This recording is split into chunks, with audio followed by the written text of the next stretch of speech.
Uh, all of you know we've got Mr. Anthony Melchiorri here. And you say my name perfectly. Yeah. Thank you. Stayed up late nights and practiced. Yeah. So we're so happy for you to be here. It's an honor. As we celebrate the Community College of Air Force's 50th anniversary. And as you know, this started actually more than 2 years ago. We talked to Mr. Melchiorri. We did a podcast with him in 2019 in September, Colonel Pursuto and I.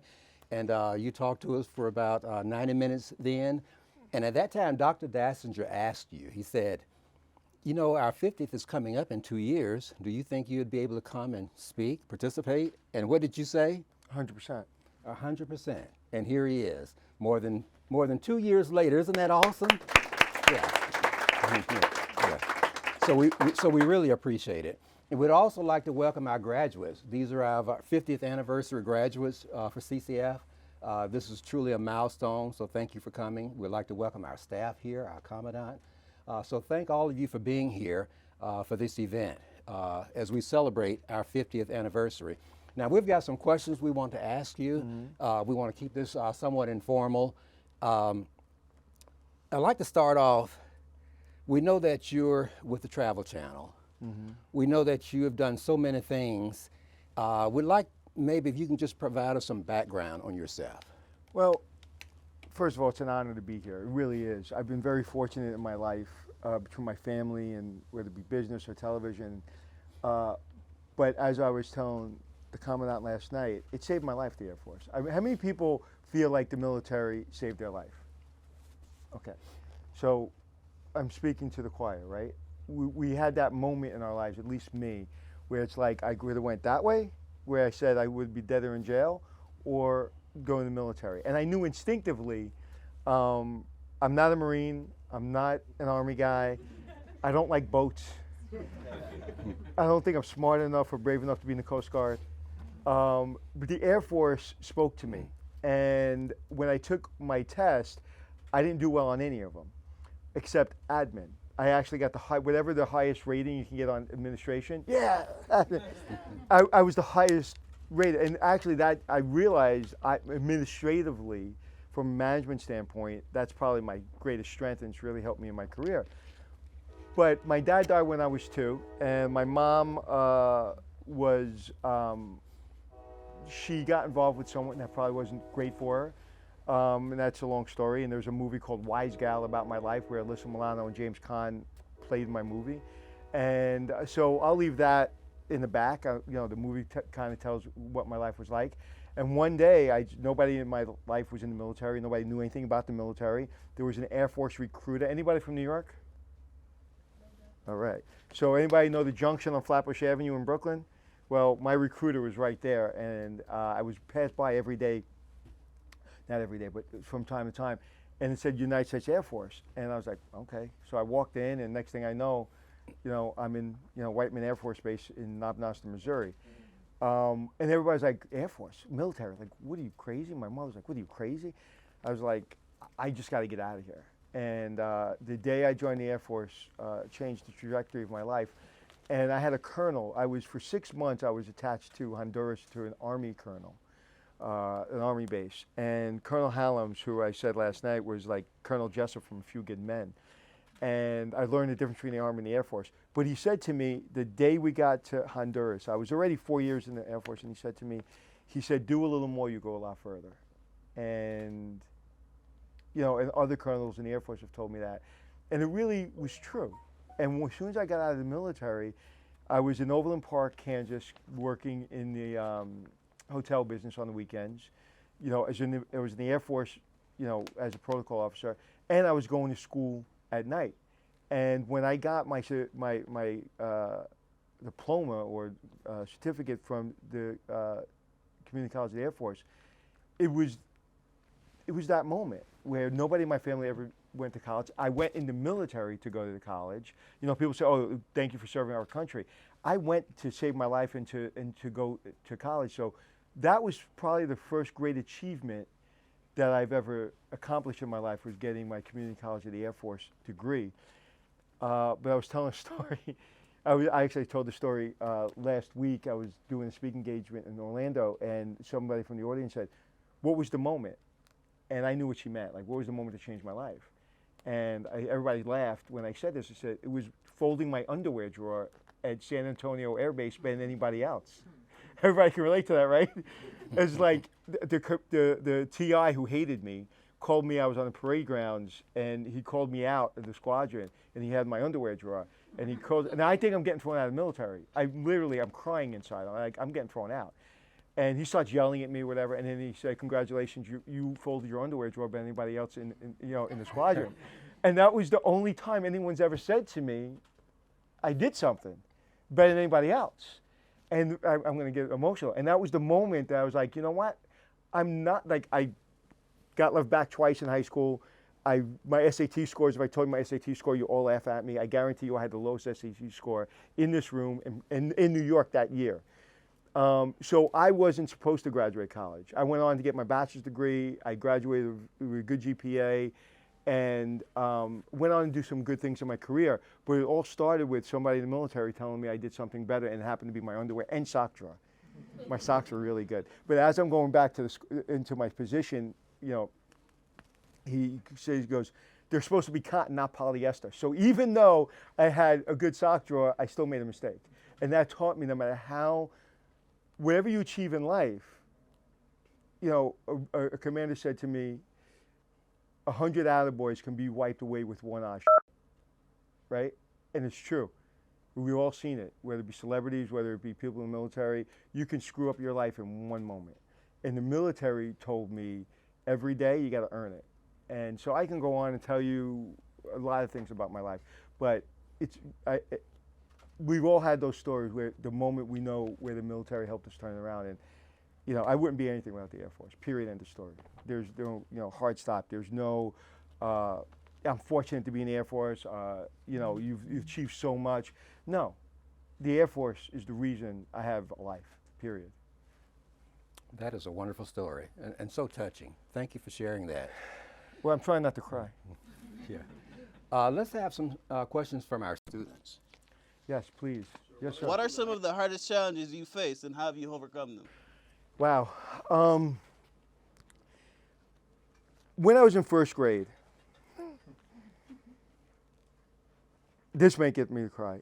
I was in PS 209, and I go into the schoolyard, and I'm supposed to get promoted to second grade. Now, my dad died when I was 2. I had asthma. I was in the hospital. I had all kinds of problems in first grade. My mother was, doing what she had to do to put food on the table. So we had a lot of ups and downs. And all my friends went to second grade. And I had to get back online to go to first grade. And that, to me, now I'm going to cry. That was the moment I was like, I don't want to feel this anymore. So that challenge of having to do first grade over again, because I didn't know my ABCs and because I was in the hospital and I had so much going on, I was like, I don't want to feel that anymore. And so that was something that was challenging.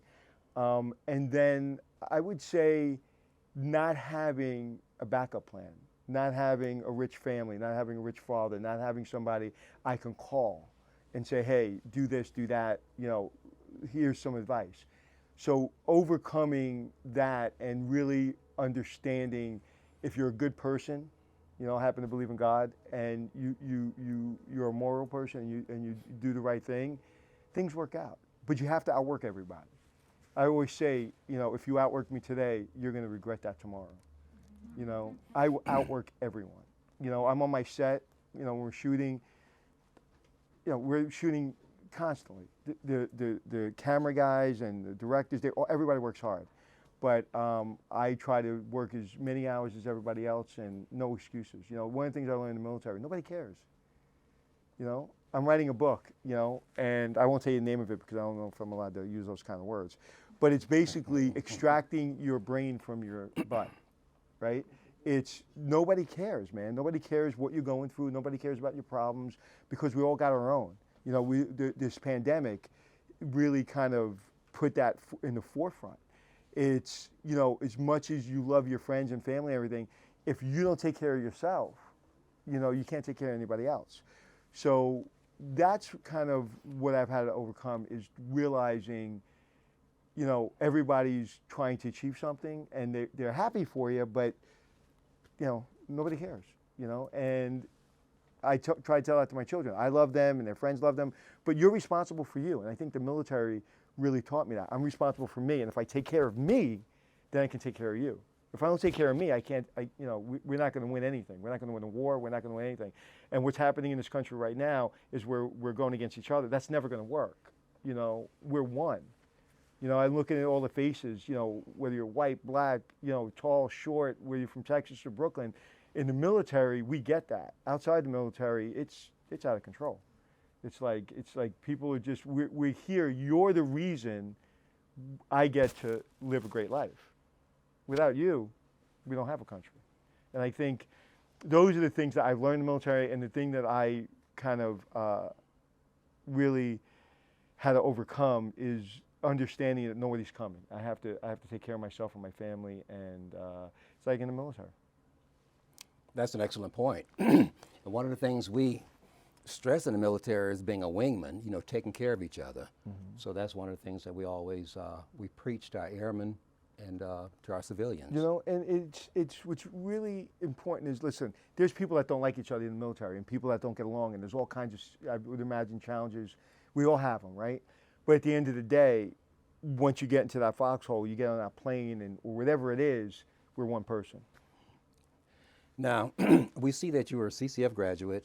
You have your degree, Associate of Applied Science degree in Administrative Management from us in July 1989. Now, can you share some experiences back during that time with us? When I was in the military? Yes. Well, when I was in Whiteman Air Force Base, we were a missile base. Anybody been to Whiteman? All right. When were you there? I just came from there, 2 years ago. How's Knob Noster? Oh, it's probably the same it's always been. Well, actually, I know how it was because I was fortunate enough to be invited back there. And it's actually not what I thought it would be. I thought it would be a lot further. It didn't seem like it was. I thought the stealth base would have brought it up, and it still seems like it was back in 1980s. But the best thing ever happened to me, I was at, is it called the dream sheet? Right? It was a dream sheet, because it's a dream. So I said, I want to go to Hawaii, and I want to go to California, or I want to stay on the East Coast, I want to stay in Florida, or whatever. And they folded up the map and put me in Missouri. So again, a guy from Brooklyn going to Missouri, and everybody's saying y'all, and everybody's got weapons, and they're riding horses, and they're a lot smarter than I am because I don't know how to do any of this stuff. I was very upset for a few months, and then the stealth bomber program came in. And I was there. I was the protocol officer when the president came. I was there when the only time a Russian general went into a missile silo ever in our history, I was there. I was in charge of the honor guard. And I was in charge of giving him his gift and then giving the gift from him to, so that commanding officer of the Russian military went into the silo, and I was there. And when I went back just a couple years ago, there's big pictures everywhere. This is the most important moment in the history of the base or whatever. Remember, that decommissioned missile base on Whiteman Air Force Base? Yeah, the launch control facility. Yeah, when you go in, there's pictures, right? And there's an honor guard standing there like this. So the guy's telling me, he goes, this was a moment in history. I was like, look at the guy holding that flag. And he's like, is that you? I said, yeah, that's me. So I've always been like Forrest Gump. I've always been in that place. That, like, even in my civilian career, I've always been in the right place at the right time. And so I would just say that time in my career is I understood how military bearing, what that meant. That when I was in the civilian world, military bearing is important. Like this morning when I came down, I was supposed to be at 8:15. I came down at 8:13. I knew everybody would be in the lobby waiting for me on time. And I've learned that in the military. It's like on time is, early is on time is late, and late is unacceptable, right? I've learned that in the military. Everything I do, I probably learned in the military. How to show up and how to, not complain. That's wonderful. It means that a lot of our teachings aren't in vain. So we're A lot of our teaching are what? Our teachings are not in vain. No, that's great. Not with me, that's for sure. Yeah. Let's take a question from a student. Yes, sir. If you could go back in time and talk to yourself as an airman, what advice would you give yourself? It's going to be okay. It's going to be okay. work hard on everybody else, and it's going to be okay. And you're not as dumb as you think you are. You're not as smart as everybody else thinks you are. You know, and just be humble. You know, one of the things I've learned, not only in the military, just be humble. It doesn't mean anything. It's like, you know, people look at me, I was on TV. What does that mean? I don't understand what that means. What you do every single day, if I had a camera on you, everybody would be interested in what you do. Be like, oh, that's so cool. I didn't know you fix an airplane like that. You could fly, you can land this thing. Like what we do, especially in the military, is interesting. Fixing a missile. I mean, that's fascinating. People will be riveted to watch what you do on television. I just happen to be, you know, a camera followed me. That's it. You know, I'm no different than anybody else, and people make me special. And I like it, you know, and I like being noticed walking down the street, and people, like the other day, this woman came to me. I was having breakfast with some high school friends, and one comes over and hugs me and kisses me and takes pictures, whatever. And a minute later, she puts it on Facebook. My daughter, who's in college, said, "Why are you hugging other women besides mom?" It was this whole, I was like, how do you know I was even, like, what are you talking about? She posted it on Facebook, and my friend knows her from, it was a secretary in high school, whatever, and all of a sudden it's all over the place, and everybody knows that I was having breakfast. So it's weird, right? It's like all I'm doing is having breakfast, and all of a sudden my daughter's calling me saying, "Where are you? Why are you hugging people?" Like, I was like, well, it happens all the time. You just happen to know this person. So it's weird. It's weird. But I will, and I don't know if it's going to come up, but I think this is important.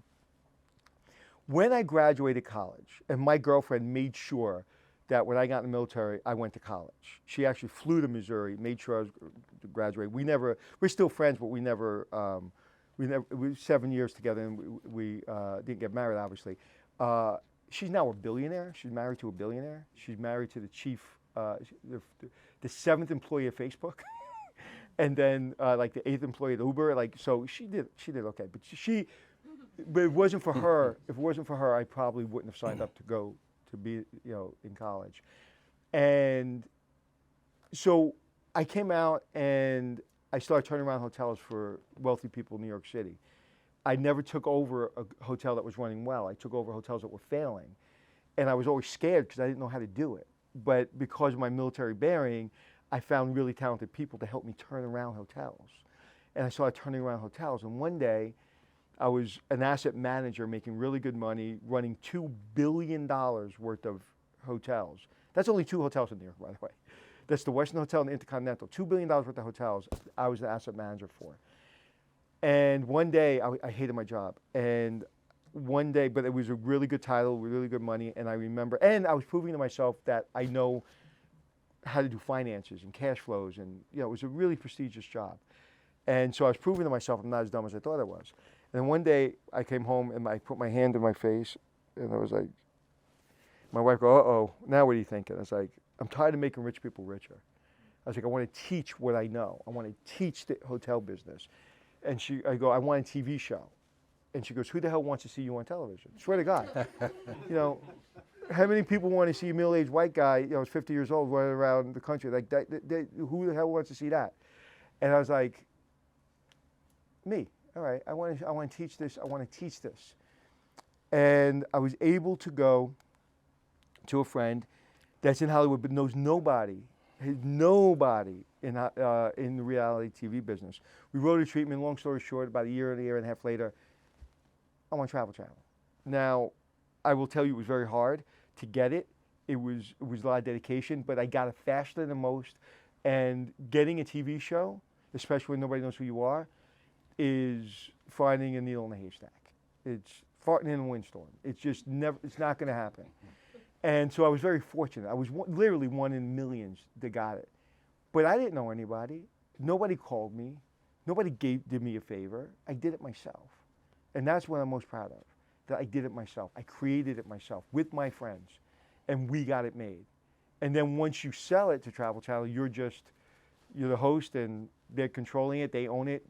And just to spell this, you don't become really rich having a reality show, okay? You do okay, but you don't become rich. It's everything else that helps you kind of build a career. So that's what I'm most proud of. I'm most proud of that we did that. And then when I got on set, producers are used to having a script. They're used to controlling the host. Well, I'm the creator, I'm a producer, and I'm the host. It was a long day for a lot of producers because they thought they were going to tell me what to do. So I don't know anybody at the hotel. I've never seen the hotel before. I'm scared. We did 108 shows, and we've done other shows, but those shows, we've done 108 of them. Every single time I'm in the parking lot, my director says action, I turn, I see the hotel for the first time. Anybody ever seen a show, Hotel Impossible? So the first time I see the owners, it's all real. It's 100% real, non-scripted. So producers are usually upset with me because I'm not listening to anything they say. Travel channels never called me and said, be taller, be shorter, curse more, curse less. You know, never once. Everything you see is me. And I learned that in the military. I wasn't afraid. I was told, you know, show up, be respectful, but get the job done. And the job was somebody called me in to save their business, their kids' college fund, they owe a lot of debt, and I'm supposed to come in and save their business. I don't have a lot of time for them to, you know, tell me what to do, because a lot of these owners will, no, that's wrong, that's wrong. It's like, well, what do you need me for? So in the 4 days that I'm there, I don't take a lot of, if you've ever seen the show, I don't really take a lot of direction. I don't take direction well. People say, you don't take direction well. How were you in the military? I said, because in the military, I took direction well. But outside the military, on my show. So if you stay in, or eventually when you get out of the military, the one thing that I learned in the military is trust my instincts. And that moment that we got that show not only changed my life, and there's another, I can go on forever, I can be here all day. There's something in my book I call moments.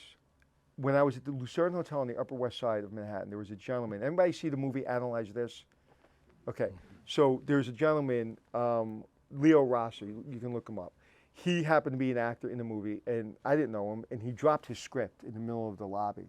And he was like this funny guy, and he's picking up a script, and I was about to go to a meeting, and I'm intense, so I'm like, I gotta go to this meeting, I gotta go to this meeting. But I had this idea for a movie in my head, and I don't know anybody in Hollywood. So let me get to know this guy. I go to help him pick up the script.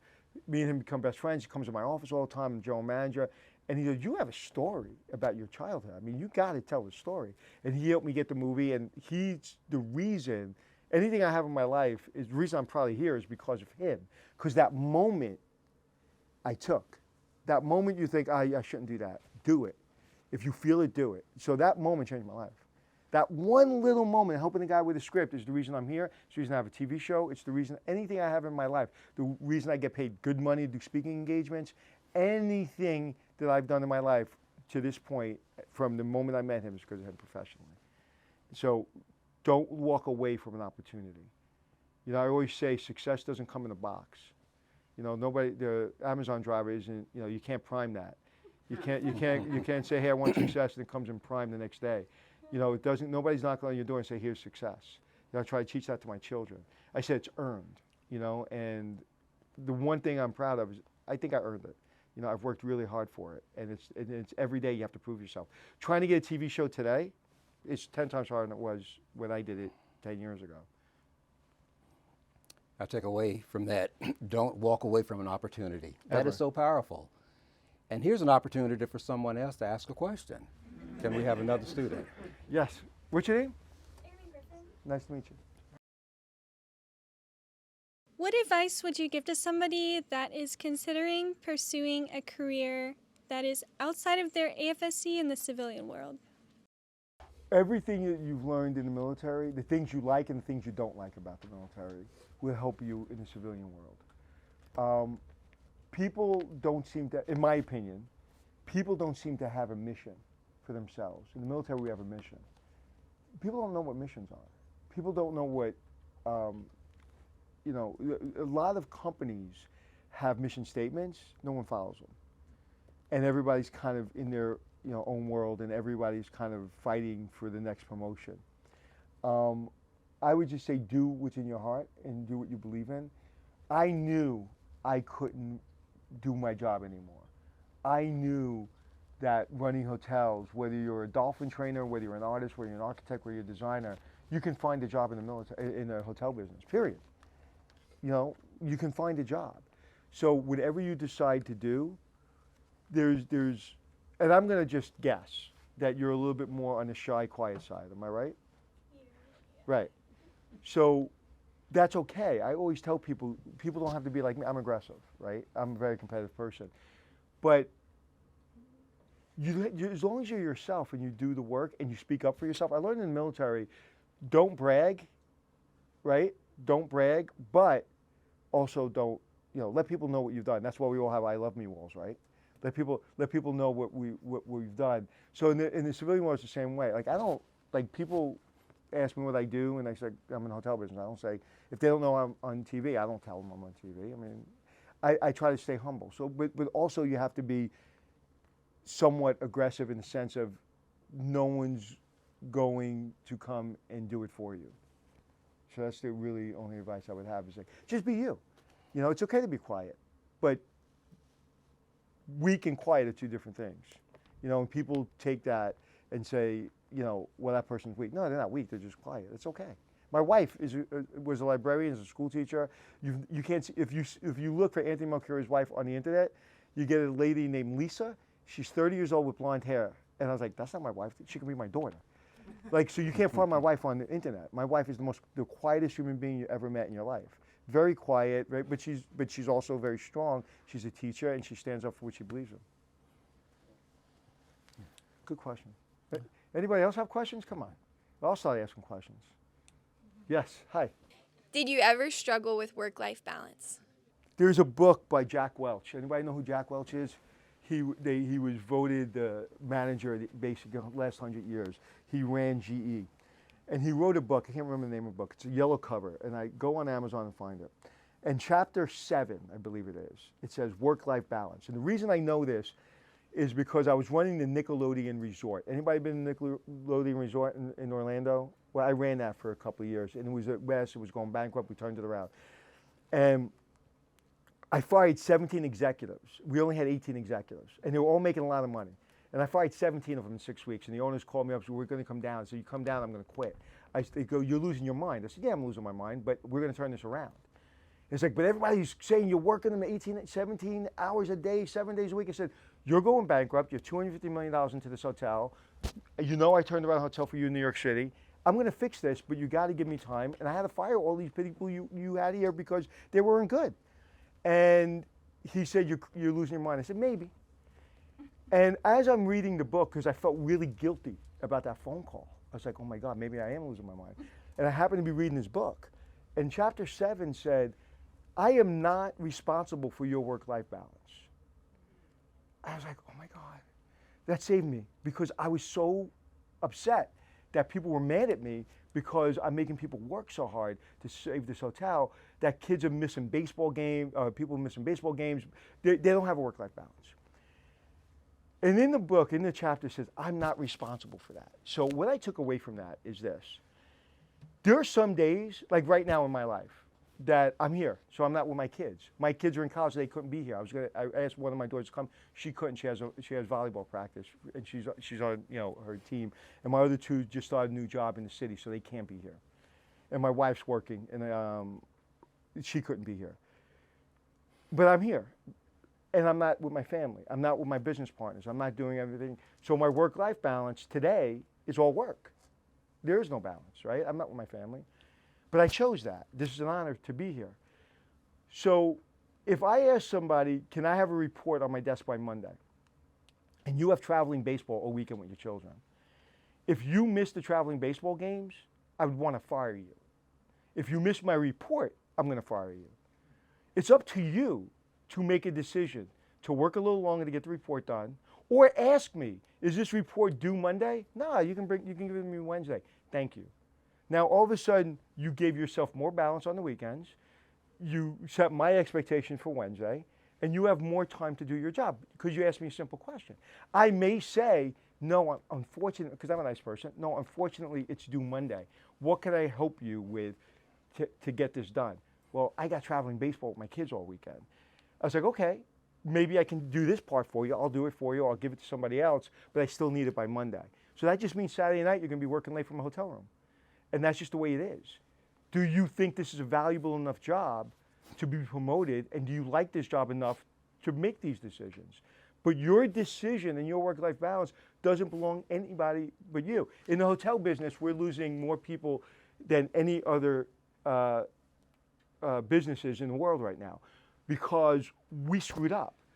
We didn't pay front desk clerks and housekeepers a lot of money. And if you watch my show, I went around the country yelling at people saying you're not treating housekeepers with respect. I've never yelled at an employee on the show ever in my life. I yell at owners because you're not treating people. I've never seen a business go out of business because of the employees. They go out of business because the owners make bad decisions, right? So what you're seeing now with technology and COVID, that people want flexibility. They want to work for Amazon. They want to work for Uber.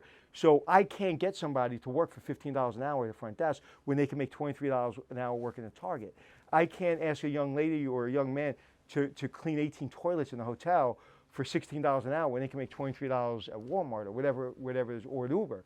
So we now have to give them flex time. So now everybody in my industry, I do a podcast called No Vacancy where we get the CEO of Marriott, Hilton, all the biggest players in the world on my show every day. Matter of fact, if it's 12 o'clock, is it 12? No, it's not. I do my podcast every day at 12 o'clock. I'm not doing it today. And I talk to them, and I don't think they're getting it, that people today, younger people, are able to choose. When I was growing up in this industry, I was told to sit there and shut up, right? And if we want your opinion, we'll give it to you. You know, and now people are learning flex time, and that you're able to do it. My daughter went from working for the best hotel in the world in New York City, and she was there a year. She did a great job, and she now works for a cosmetic company that's kind of like the Academy Awards for cosmetics, and she's working 2 days from home. She makes more money, and she works 8 or 9 hours a day, and she's in her bedroom in her desk making really good money. And she loved her job, but she decided she wanted more work-life balance.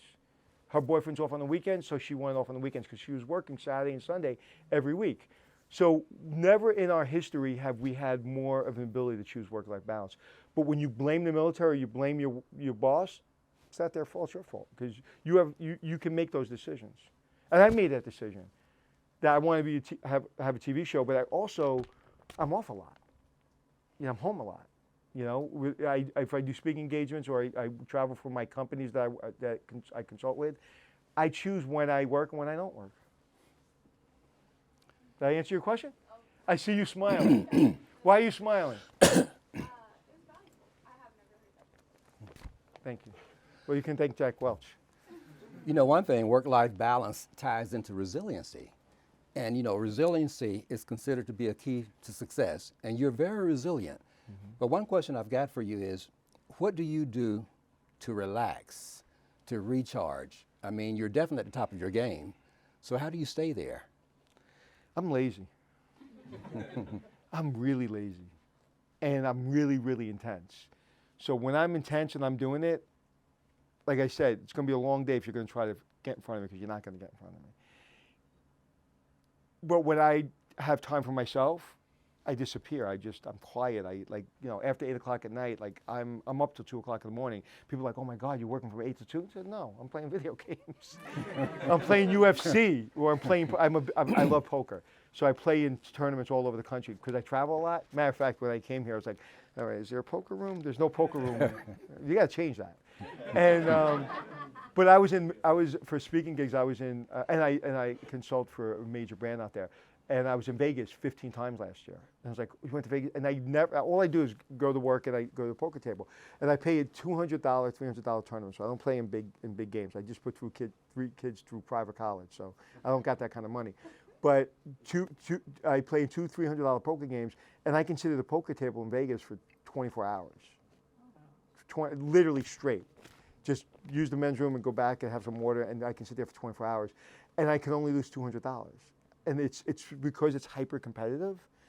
So I love that. So what I do is I play poker. I'll play UFC on my wife gave me PS5 for Christmas, which was the worst thing she could have done. And and I just spend time in my pool, in my house with my kids. But I've realized as I got older, I had to admit to myself, I'm a lazy person. And people are like, you're the least lazy person in the world. It's like, yeah, when I'm doing what I'm supposed to do, I'm not lazy. I'm very intense. But when I said to my wife, 30 years of marriage, and I say, You need anything? No. She knows because when I say that, that means I'll do anything. I'll paint the whole house. No, I'm good. I sit down. Don't bother me for the next 6 hours. I'm good. Like, so yeah. So I'm a Gemini, right? So I was born May 24th. Anybody born May 24th? Any Geminis? Any Geminis? All right. So you're two people, right? You're really nice, but don't mess with you, right? That's what they say, I bet. So I'm two people. I'm that guy. You know, I ran a marathon in 2001. I've never run a mile since. You know, I do treadmill and stuff like that. Like, I've never run a marathon. I've never been a runner. I got up in June and said I'm going to train for the marathon. I ran the marathon in almost less than 5 hours. It was almost less than 5 hours. But it was right there. And I've never run a mile since. I work out all the time, but I don't run. I don't like running. I just woke up one morning and said I'm going to run a marathon. Done. And I did it. I did all the work to run a marathon. So, you know, being hyper competitive as a Gemini, I think I can be two people. I can be hyper competitive and I can be the laziest person in the room. Well, I would never consider you lazy. Nobody does. Even my wife says that's not true. Let's take another question from a student. When changing careers or your path in life, what advice do you have for individuals who are looking to separate or retire from the Air Force? What helped me was having a job when I got out. I don't like the unknown, you know. So I'll tell you a quick story. I was in Honduras. My colonel asked me to take the officer training school test. And in order to do that, to get the results, I had to stay in another 6 months. And to stay in another 6 months, I had to re-up for 4 years. And I loved the military. I loved the Air Force. Saved my life. But I didn't want to re-up for 4 years unless I became an officer. I wanted to become an officer. So he sent me to Honduras. And then I realized I wasn't going to become an officer. One, I don't think I did good on the test. But even if I did, I decided I'm going to get out, even though I loved it. So in Honduras, I was calling. I worked at the Embassy Suites in Overland Park. And in Kansas, and they told me they were opening up an Embassy Suites in New York City. I said, oh, okay. And they didn't know anybody, but I got somebody's name, and I called as often as I could from Honduras to New York City Embassy Suites.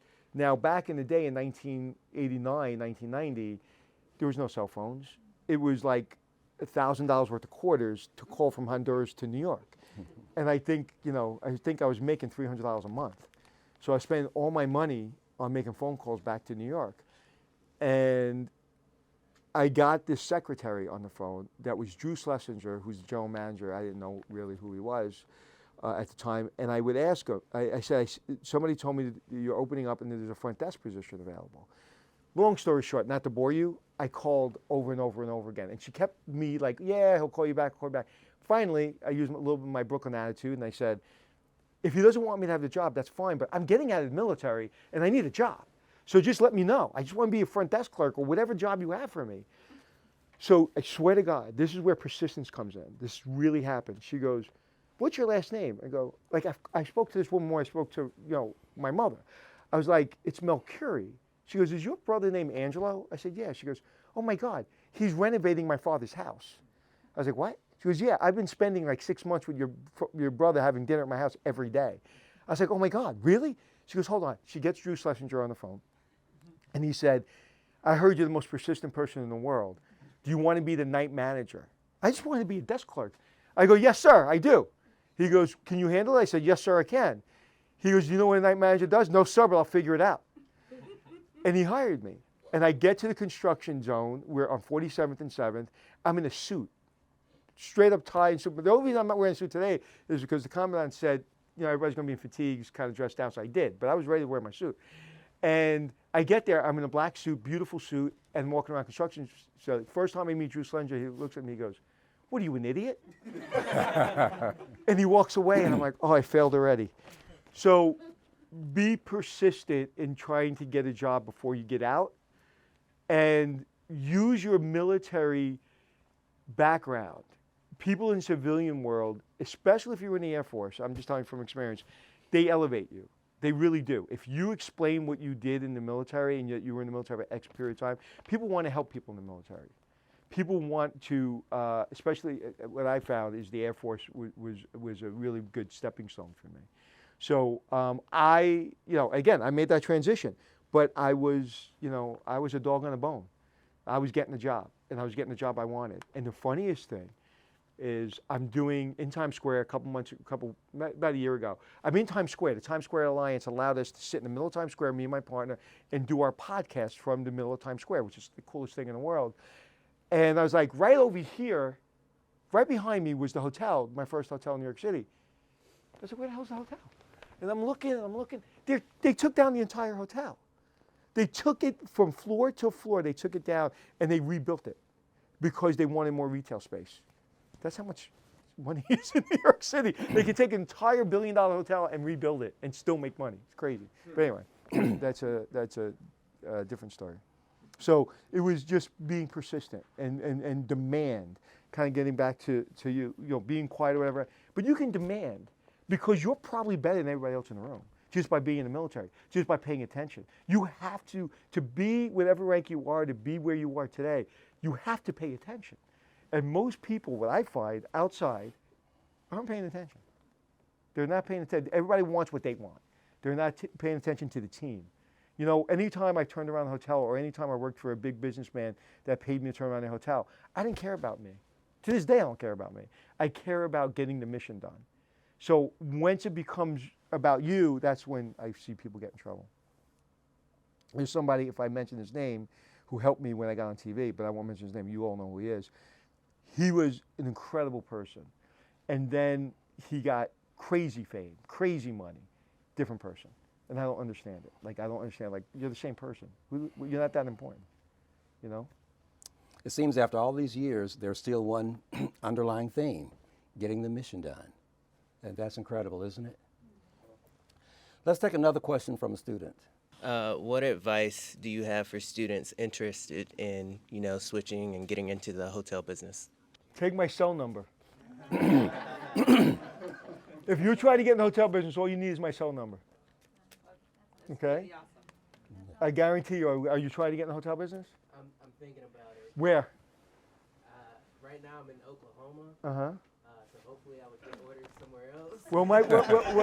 Well, my partner, Jeremy Pinkerton, she lives in Oklahoma. She started her career in Oklahoma. She went to New York. She became the director of revenue for the Waldorf Astoria, running $450 million a year in revenue. And now she lives back in Oklahoma, and she's my 50% partner in my business. And I talk to her every day. And she lives in Oklahoma, and she's been very successful in the hotel business coming from Oklahoma. So I'm serious. All you need is my phone number. And then I will guide you. I will become the person that helps you, and I will make phone calls. And like, I'm in Home 2 Suites, right, 20 minutes away. And the president of Home 2 Suites for Hilton was on my podcast the other day. And he goes, if you ever need a hotel room, let me know. I said, oh, by the way, you know, I don't really want to buy the Air Force for this, but can you give me a room? So I'm staying at the Home 2 Suites complimentary because of the guy who runs Home 2 Suites wants to, you know, show me what the brand's about. So I don't care about money and power. We all need money. We don't really need power. But I love access. What you just said is a present to me.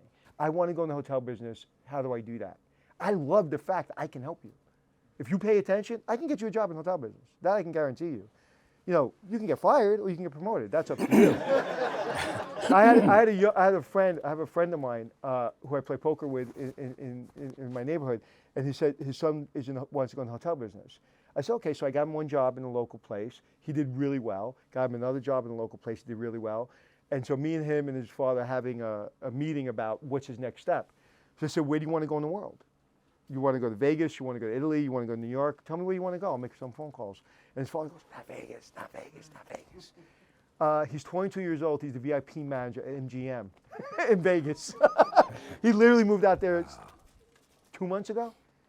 And he's checking in everybody from 50 Cent to Magic Johnson. He's checking everybody in as a VIP manager at the MGM. But he was really talented, so my friend saw something in him and gave him a job. And he loves it. And the guy's like, he's going to be mayor of Vegas by tomorrow. Like, the guy's 22 and he's taking over Vegas. He's showing me pictures. You know Paulie D, the DJ?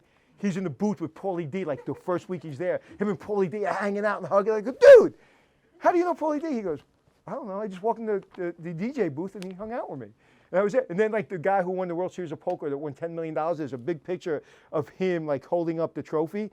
My friend's behind him. I was like, so he took over Vegas. so if you have the passion, you know, I can open up a door for you. And I will give every single person in this room my phone number, and I will help you in anything I can do. It's, you know, it's my job to give back. It's not something, it's, oh, he's so nice, he's giving back. It's my job.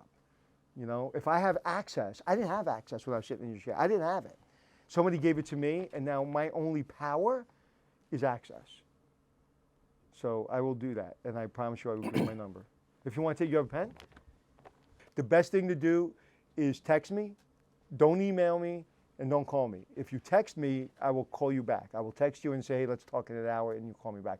Because typically I'm either in an airport, airplane, home, like I'm always going somewhere.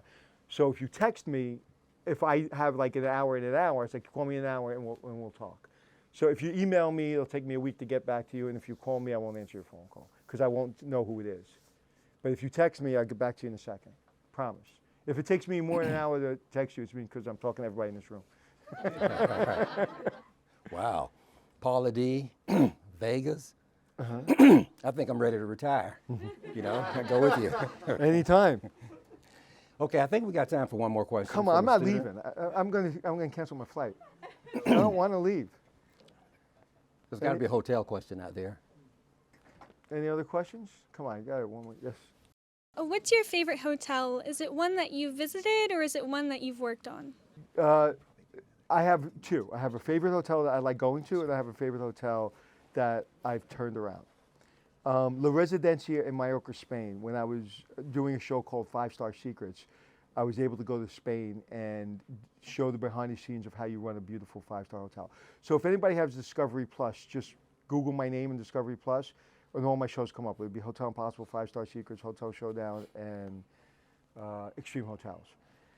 And in that show, 5-Star Secrets, they gave me the presidential suite, and I had an Olympic-sized pool outside my balcony on like the 30th floor, overlooking everything. And my wife goes, what are you doing? I go, I'm standing in the middle of my living room. She goes, that's what you were doing an hour ago. Yeah, I'm not leaving. She goes, don't you have to go to work? I said, yeah, tomorrow. She goes, what are you going to do the rest of the night? Just stand in the middle of my living room. She goes, why? I said, because I can. That's my favorite hotel. It was just something about it. It was gorgeous. The Algonquin Hotel changed my life from a business perspective because it was it hadn't been turned around for 30 years. It's a famous, iconic hotel in New York City. It smelled like cat urine because they have a famous cat. The union and the management were killing each other. And I came in not knowing what I was doing. And there's a lot, when my book comes out, please read it because this story is in there. And I didn't know what I was doing. And I went on stage in the Oak Room, got everybody, union, non-union, got everybody in the room. And I'm on this little stage just like this. And I'm with whatever managers were in the hotel. I didn't really know them because I was only there a couple of weeks. And I told all the employees, I said, I don't know what I'm doing, and they don't know what they're doing. We don't know the union contract. We don't know how to turn around this hotel. Gave everybody my cell number, and I said, call me if you need me, because you guys are going to be running the hotel until we know what we're doing. And they all looked at me, and this one lady, Queen, she's from the South, and she said, I won't use, she had this great Southern accent, but I won't do it because I want to do it injustice. And she said, everybody's going to be calling you. Are you crazy? She's the only person that ever called me. And so for 2 weeks, one actually manager walked off the stage and said, you've embarrassed our entire team. I said, I didn't want to embarrass you. We just don't know what we're doing. And they know we don't know what we're doing. And the reason I'm here and you guys haven't turned the hotel around is because you guys keep coming in and out trying to tell people who've been here for 30 years. Like we all know, right? That lieutenant that comes in, you know, right out of training school and thinks they're going to take over the squadron and they don't know what the hell they're doing, right? And we're like, okay. And we're like, yeah, I'll salute you, but like, you better be nice to me. And so the troops have a way of making sure they're successful and not successful. Same thing in business. Like those people make me successful, not successful. And we turned it around because they believed me that I'm going to hold you accountable, but I'm also going to respect you and know what the hell I'm talking about. And so, you know, that was, that hotel really made me I hate this term, but they call me the fixer. Like there's not a hotel in the world I don't think I can turn around, literally. Like, I'm not good at a lot of things. I don't think anybody in the world can turn around a hotel better or faster than I can, period. because I know how to get talent. I know how to get people motivated to turn around the hotel. So I'm not smarter than they are, but I would love somebody to try to turn around a hotel better than I can. And it's taken me 35 years to actually say that out loud. I just started saying that a couple months ago because I think that's not being humble, but it's true. And I did it because I trust in my team, but I change out the team and get the team that I know will take it home from me. You know, when I was working there, everybody wanted to kill me, and when I walk in there, everybody hugs and kisses me. I was like, when I worked for you, you guys hated me. They're like, yeah, we still hate you, but we love you. Could you give us an example of the time you found yourself in a situation where you just had to take a step back and say, how did I get here? Like, what did I do right to be so lucky or successful? I'll give you two answers. One, when I left the Air Force, you're gonna get me emotional. I never thought I'd be asked to come and do this, right? So being here is that moment. True. So you're gonna make me cry. So I never thought I would be asked to come back, and to be able to be asked to come back, you know, one, it's an honor, and two, you still question, am I worthy of that, right? Number two, I had just gotten my show, and this gentleman that invented Scripps, basically. HCTV, DIY, Food Network, Travel Channel, guys, you know, he's the guy. And he was, Scripps Network was in Tennessee. Their headquarters were somewhere in Tennessee. And he asked me, he was just coming back. He had left and then he's coming back, and he wants to introduce himself back into the community as the leader of Scripps Network. It's a big deal. It was not Nashville. What's another place in Tennessee? Knoxville. Knoxville, thank you. So I'm doing several television shows. In that day, I have to be in 3 cities, literally. So it was like really the toughest day of my career at that point. And I get a call from his secretary, and his secretary says, so I can't remember his name, he says, so-and-so would like you to be the speaker and introduce him and do a Q&A with him in Knoxville. And I was like, okay. So I call my agent and go, I can't make it. There's no way I can make it. And they're like, God just called you.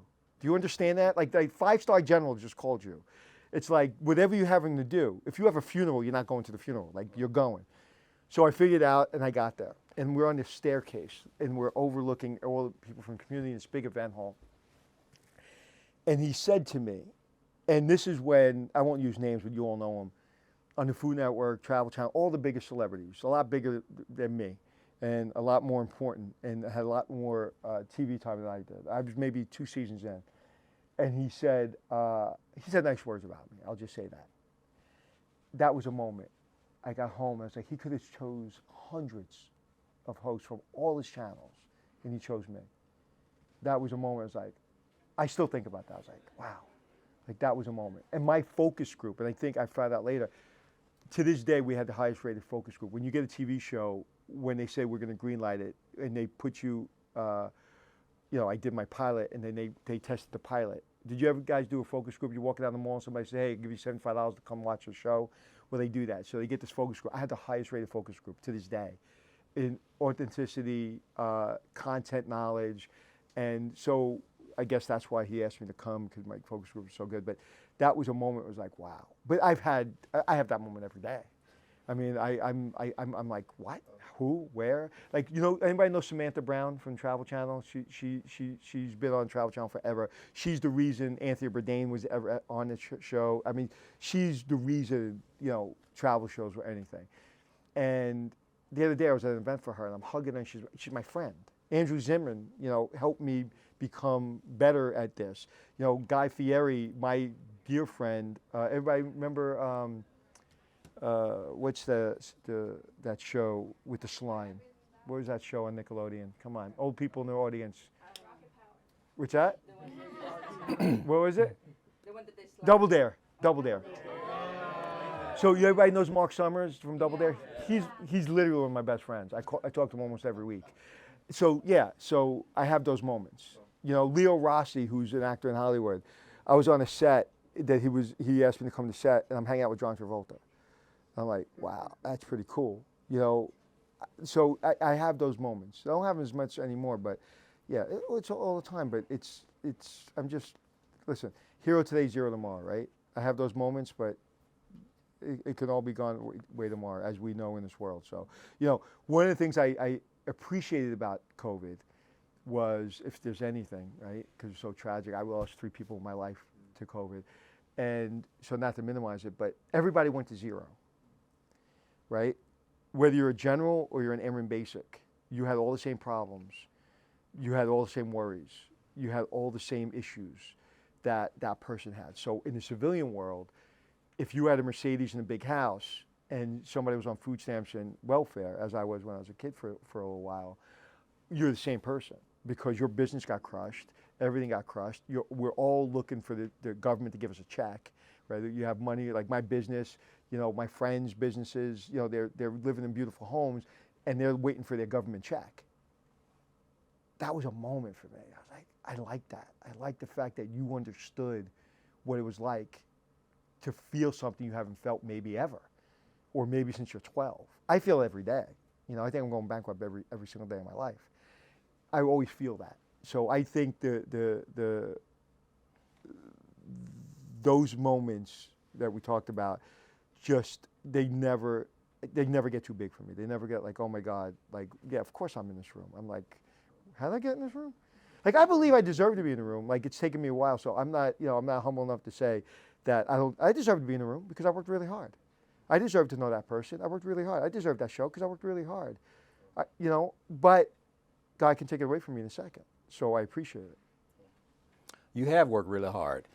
And that leads me to the next question. Now, you visit a lot of hotels, but are there times when you get to a hotel that you can truly relax and not work so hard? What makes me think about this is I watched a lot of your videos on YouTube, and the one that I really liked a whole lot was the one on bed bugs.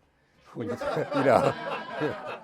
yeah. And I'm going to be tied to bed bugs my whole life. Yeah. I know more about bed bugs than any exterminator you ever met. But go ahead. Yeah. So I looked at that and I said, wow, I bet every time he goes to a hotel, I bet he's checking for bed bugs. No. Okay. No, I used to. I am the greatest guest you can ever have. When I leave, the room's spotless. I don't complain.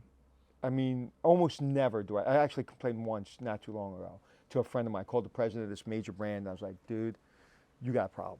And I said, this is a great brand, but I've been to 3 of these hotels in the last 6 months, and the pandemic and no employees and all the stuff. You got a problem. You're going to lose your brand.